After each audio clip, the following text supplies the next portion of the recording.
Le 6 mai prochain, Charles III sera couronné roi d'Angleterre devant plus de 2,000 convives.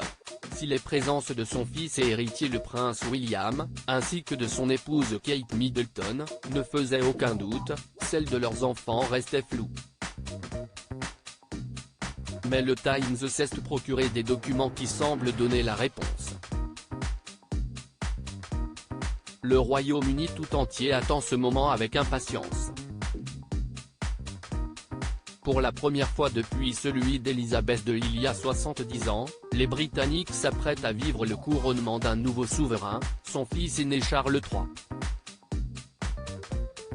Des centaines de milliers de personnes sont attendues le 6 mai prochain dans les rues de Londres pour saluer le nouveau roi d'Angleterre, mais aussi participer au concert géant organisé au château de Windsor. Avant cela, ils seront un peu plus de 2,000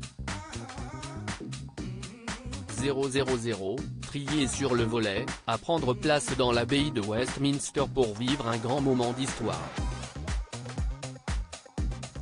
Mais une question se pose, avec tous les problèmes connus par la famille royale ces dernières années, qui assistera à la cérémonie? On sait déjà que le prince Andrew, malgré son récent accrochage avec son frère aîné qui souhaite l'expulser de son manoir, devrait bien être présent. Une famille, presque, au complet?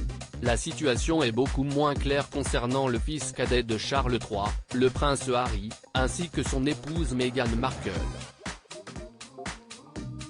Si une invitation officielle a bien été envoyée, la réponse se fait toujours attendre, d'autant que même Oprah Winfrey n'a pas souhaité dévoiler la décision de ses amis.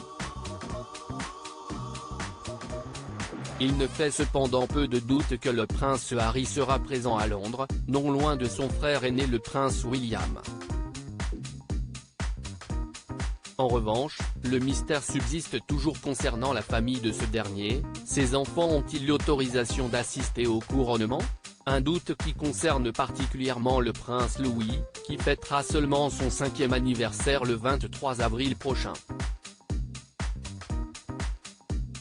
Mais selon les informations du Times, qui s'est procuré les documents des répétitions de la cérémonie, George, Charlotte et Louis feront bien partie de la procession. Ils devraient d'ailleurs suivre le roi Charles III avec leurs parents à la sortie de Westminster, avant d'embarquer dans la deuxième voiture du cortège. Le nouveau souverain a-t-il insisté pour avoir ses petits-enfants à ses côtés en ce jour historique? Une décision qui ne serait donc pas appliquée à Archie et Lilibet, ses deux autres petits-enfants.